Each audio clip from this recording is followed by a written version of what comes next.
Bom, falar não é ver.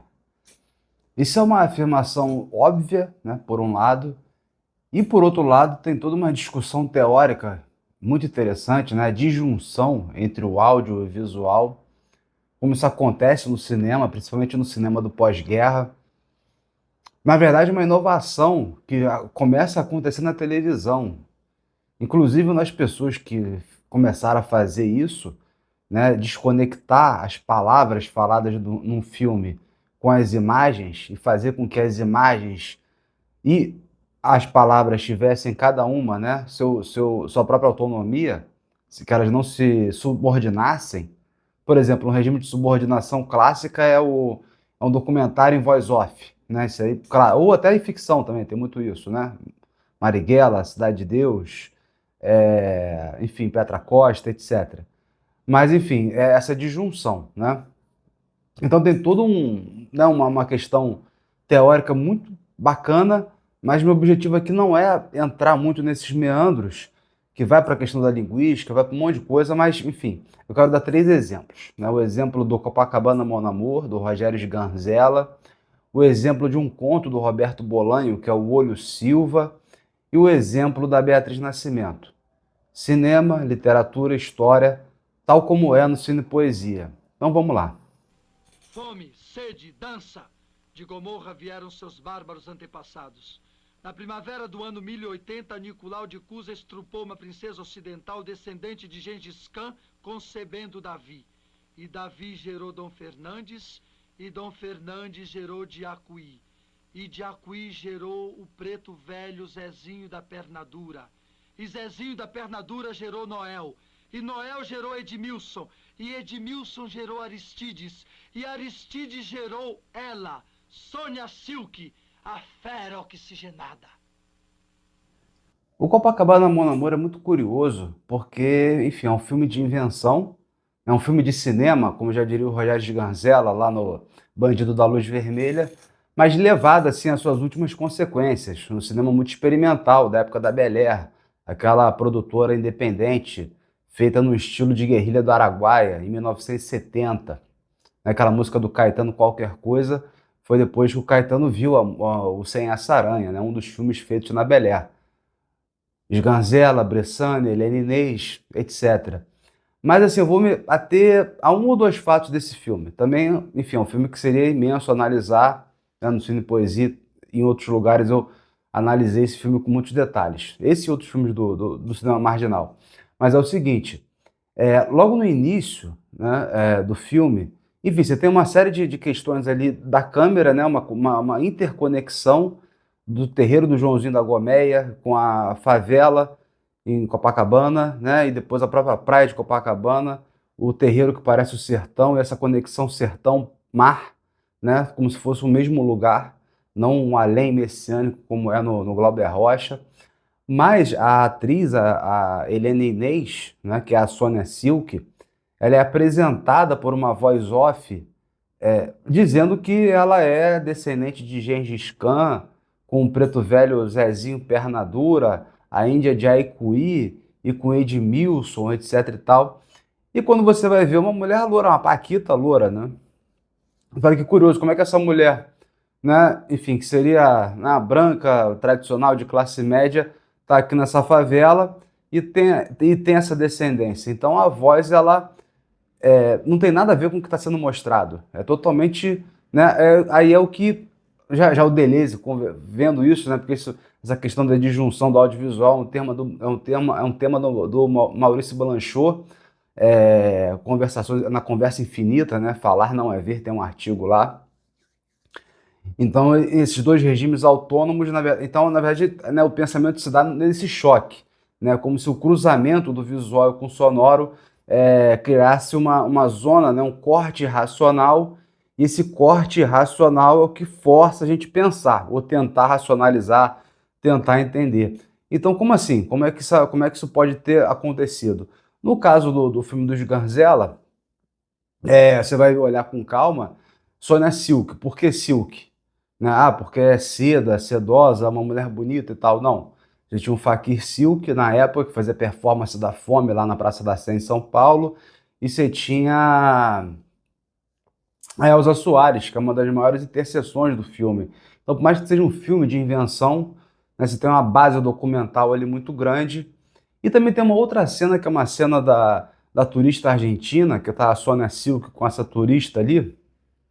Seria, né, uma cena de prostituição, seria, né, mas parece, mas não é, sempre isso, são potências do falso, parece, mas não é. Mas tem uma cena engraçada que a moça fecha a porta do prédio, né, da portaria do prédio, na cara da Sônia Silk, e a Sônia Silk fica lá xingando porque ela queria ser paga, ela, né, prestou o serviço, queria ser paga. E aí corta a fala da Sônia Silk, e tem duas leituras aí. Uma que é a ditadura militar, né? Claro, que iria proibir aqueles palavrões, aquela coisa toda, mas aquele filme seria proibido de qualquer maneira, né? A própria cena da prostituição das duas mulheres já seria um escândalo, talvez. Mas também quando corta a fala de quem está do lado de fora, de quem é o outro de classe, o Sganzella acaba explicitando, né? O seu lugar é aqui calado, né? Explicita dessa maneira. Enfim, rapidinho aqui o Copacabana Mon Amour, que é gigante. Vamos para o Roberto Bolanho. O Roberto Bolanho, o Olho Silva. O Olho Silva, o que é o interessante? Ele se conecta muito bem com o narrador pós-moderno do Silviano. Não tem nada a ver com pós-modernidade, com essas coisas, essas elucubrações muito loucas. O narrador pós-moderno do Silviano é o narrador que vem depois do modernismo. O Silviano é alguém que está revendo o modernismo, a tradição modernista, está falando sobre um discurso da tradição, o discurso tradicionalista no modernismo, está falando sobre uma série de coisas. Então, o pós-moderno é o que vem depois. E não é tanto uma fala sobre si. Se o narrador benjaminiano precisa da experiência pessoal, o narrador pós-moderno ele pode falar a partir da experiência do outro. Ponto. Então é o que faz o Roberto Bolanho nesse pequeno conto, O Olho Silva. O Olho Silva é o Maurício Silva, um fotógrafo. Ele também é um dos exilados chilenos que é excluído dentro do grupo dos exilados. São pessoas de esquerda, pessoas que, enfim, trabalharam ali, tentaram fazer alguma coisa na época do governo Salvador Allende e tudo mais, mas ele era excluído por ser homossexual. E aí, né, na época, né, o pessoal mostrava o preconceito da esquerda da época com o cara, mas ao mesmo tempo conta uma fábula da viagem do Maurício Silva, do Olho Silva, para a Índia, onde ele vê, né, um ritual ali onde crianças são castradas para, enfim, para fazer oferendas a algum deus, né, enfim, aleatório, e depois essas crianças meio que perdem a função social, né, a função reprodutiva, vamos dizer assim, não tem muito o que fazer, e elas acabam se prostituindo. Então você tem várias crianças castradas trabalhando em bordéis na Índia. E o Olho Silva ele fica horrorizado com isso, com essa violência toda, e ele acaba, enfim, sequestrando duas dessas crianças, uma que tinha sido castrada, outra que não e tal, sai correndo, toda uma história, mas na verdade para poder dizer, para poder falar através desse outro, né, qual é a sorte. Aí vamos só para o texto do Bolanho, que ele fala o seguinte, mas da violência, da verdadeira violência, não se pode escapar. Pelo menos não nós, os nascidos na América Latina na década de 50, os que rondávamos os 20 anos quando morreu Salvador Allende. Ele repete isso, né, várias vezes durante esse pequeno conto, esse conto curto. Es un pueblo en donde todos son asesinos. Vaya, es un pueblo productor, así como hay pueblos en donde producen muchos poetas, este pueblo produce unos asesinos excelentes, gente muy fría y muy decidida. Y el gusano es Então você tem essa uno, questão de fazer ver o outro, mais do que falar sobre o outro, ou criar um discurso indireto livre mesmo, que vai simular um diálogo desse outro, é você fazer ver esse outro.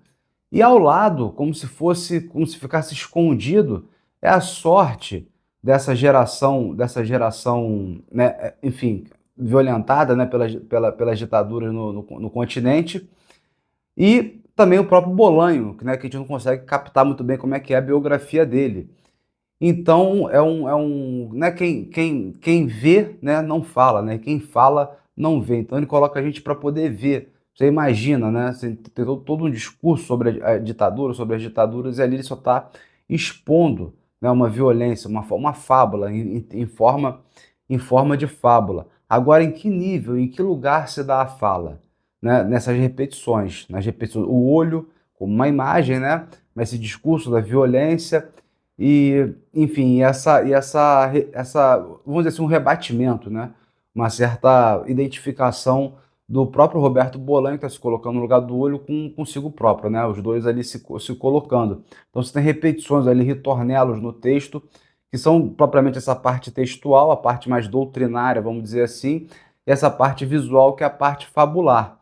Agora, no corte racional, é forçar a ver de outros ângulos, né? Não tão óbvios, né? O Bolanho também é imenso para poder discutir também detalhes, mas essa experiência da violência na América Latina, de um modo geral. Ponto.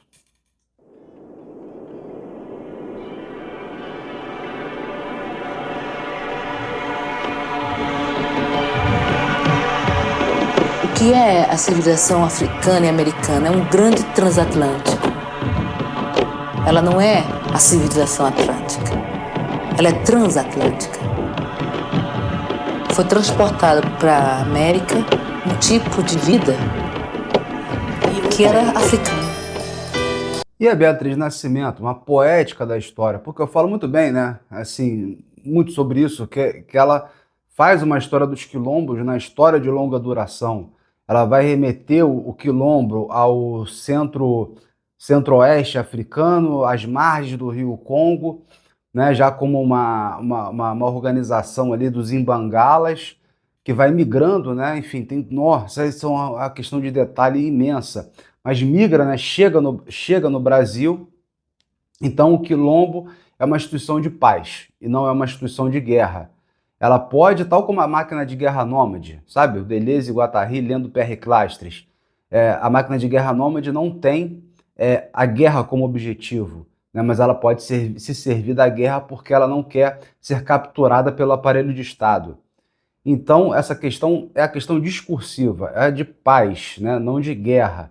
É uma fala, né? É uma imagem sonora, né? É o canto. Aqui é paz, aqui não é guerra. Enfim, e ao mesmo tempo você tem as imagens visuais. Você tem a África, né? O quilombo aparecendo na África, o quilombo ressurgindo no Brasil, Palmares, o quilombo ressurgindo em Canudos. E é uma última ponta, né? Já que, né, quem sobreviveu de Canudos veio para o Rio de Janeiro e ali, né, no morro onde tinha aquela vegetação que chamava de favela, apareceu o primeiro morro, primeira favela do Rio de Janeiro, para a primeira comunidade, né, propriamente dita, né, de favela. Então, é dos quilombos às favelas. Beleza, tem uma linha aí. Mas onde acontece? Onde que está o quilombo, o modo de ser quilombola? Aí o bicho pega. Então, você tem uma instituição de paz, isso, né, tem que ser bem colocado. É uma instituição africana. Você se vê na África e se vê no Zumbi dos Palmares. Agora, aonde que esse quilombo, já que ele é em movimento, não é uma história que aconteceu tal como foi no passado, mas é uma história em movimento, aonde que está? Lá no filme Ori vai estar no movimento negro surgindo ali na década de 70, vai estar nas macumbas, vai estar, enfim, nas escolas de samba, até no bloco ela faz Eram Deuses, como é que é? Eram deuses os africanos, enfim, do Rio de Janeiro, eu esqueci, era uma brincadeira. O pessoal da Gamboa ali, e foi um lugar onde tinha um quilombo imenso no Rio de Janeiro, e foi um lugar de resistência grande. Então, exatamente, entre uma interseção e outra, é onde a gente força a pensar o que seria esse fenômeno quilombola como um fato social total. Então, quando a gente não subordina o que a gente diz ao que a gente está vendo, né, ou acha que só o que está certo é o que a gente olha, quando a gente consegue imaginar, né, de uma outra maneira, a gente consegue forçar, né, o nosso pensamento. Acho que basicamente é isso. São temas complexos, longos, e eu estou resumindo aqui de uma maneira, né, quase que alucinada, muito rápido, né, mas eu acho que está bem marcado. E essa disjunção, né, entre as partes, essas conexões, é o que o Cine Poesia faz. Eu fiz aqui um brevíssimo vídeo para poder mostrar, né, como isso acontece, a história, a literatura e o cinema, né? E aí convido vocês aí, quem preencheu o formulário, a falar comigo, quem não preencheu, falar também ou preencher o formulário, enfim, vai ficar embaixo, aonde esse vídeo estiver, né? no YouTube, tá hospedado lá, mas pode ser tá vendo numa página, ou tá vendo em algum outro lugar, vai ter algum botão, né? Fala comigo aí que a gente conversa, eu posso te explicar essa história melhor, de repente a gente participa de uma aula, você participa de uma aula e a gente bate um papo melhor, tá bom? Valeu, gente. Um beijo.